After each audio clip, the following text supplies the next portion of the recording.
I'll start with Nkiru. The Senate President seems adamant in a statement not to further tax the Nigerian people to drive the economy. Now, is access to foreign loans the most considerable option to generate revenue for Nigeria's economy, even as he says the country's options are limited? No, I don't agree. It's very sad that the Nigerian politicians, it's very convenient for them to call Nigeria a poor state when it's time to borrow money. But we've always talked about the cost of governance. They're paying themselves very high salaries. They're asking for, I think the last time was 37 billion naira to repair the House of the Assembly, and they're buying themselves brand new cars. They have not reduced their own salary. The cost of governance in Nigeria is too high. I think if we rein our costs of operation, starting from the legislature down to the judiciary and the rest, we'll be able to save that money. Because when we borrow the money, where are we going to get the money to pay? If you say we're a poor country, then how are we going to pay back the money we borrowed? So I think we should look at the cost of governance. If the cost of governance and fighting something, and even make the legislature part-time, as many of us are asking for, they will find the money to be able to solve other problems in the country. All right, we used to get to ask the question if we can pay back the loan. But then let me take your reaction, Charles. What's your take on the Senate President's reason for accessing foreign loans?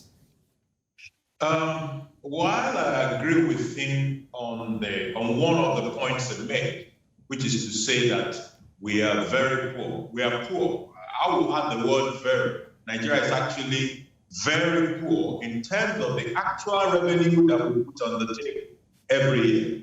Now, where I disagree with him is to say that we don't have any option other than to borrow. I think that's telling us that it's only that way or the express way is not correct. And we must look at those other possibilities. In fact, we need to shift our discussions away from just continuing to talk about how we are borrowing. We need to move it into what are the solutions. And that's where we differ. This borrowing is not the only solution we have. Whereas we have a serious revenue problem as a country.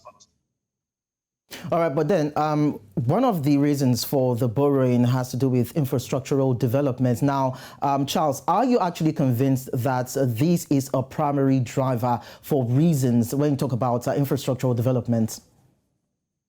If we're borrowing just for infrastructure development, it's not that bad, because the infrastructure has a way of helping us in mid-term to the long term to improve on our economic activities and economic prosperity. But we're not just borrowing for infrastructure. That is my worry. Let me give you an instance. In 2020, the total retained revenue of the federal government of Nigeria was 3.9 trillion. The non-debt recurrent expenditure was 4.65 trillion. So the entire money we realized in 2020 was not even enough to meet the non-debt recurrent expenditure of Nigeria.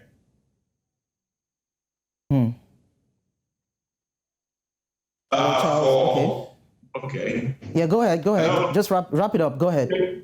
Yeah, so the problem has gone beyond borrowing just for infrastructure. We are already borrowing to meet part of our recurrent expenditure. We are already borrowing to repay other debts. That is the implication. Okay. You spend 3.9 trillion and you spend 4.65 trillion on non-debt recurrent expenditure. It is clear that we are in serious crisis. All right, Charles is saying we are in serious crisis, but then Nkiru, are you actually aligning with the thought that Nigeria is poor? Charles has said it, even the Senate President has also said it. I don't align with the thought that we're poor. I think we just are bad at managing the resources we have. And if we're too poor to be able to meet up our expenditure, then how are we going to pay back the loan? And that's the same reason the banks don't give you money to the poor person, because they say if you don't have enough revenue to pay to sustain your lifestyle, then how are you going to generate revenue to pay? According to the data Charles just shared, our revenue last year was 2.9 trillion. and then we have the current expenditure of 4.9 to pay back. So how are we going to pay back what we go through now? So I don't agree that Nigeria is a poor country when just bad management of the money we bring from every other activity we hold in the country. All right, now, in all of this now, I would like to take your reactions, both of you now. Are you actually convinced that Nigeria can pay back the loans? And if they can, what strategies would you want them to deploy, most especially in paying back and, of course, in internal revenue generation? I'll start with Nkiru, then we'll move to Charles. No, Nigeria will not be able to pay back the loans, so we shouldn't. We're not giving the investment and we're able to get out of all the loans we were owing. And for us to come back and do more, we would not be able to sustain. We're leaving debts for our generation, for the next generation to pay. So we shouldn't take that loan. We cannot afford to do that. All right, Charles, your reaction? Okay, this erroneous against the general grade, but I will say it all the same. The total debt of Nigeria today, in dollar terms, is about $85 billion US.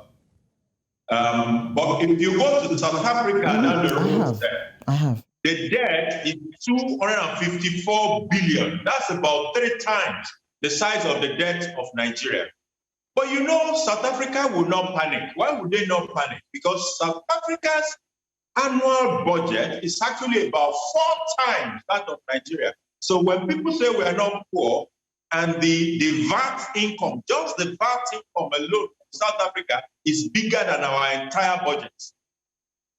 We need to begin to see how we can bake a bigger cake in Nigeria. It is becoming very difficult to share 2 chicken laps among 3 elders. It is a problem. And the real problem is not even the debt. Let me say this. It is actually the revenue. But because the revenue is poor, the debt has become unsustainable.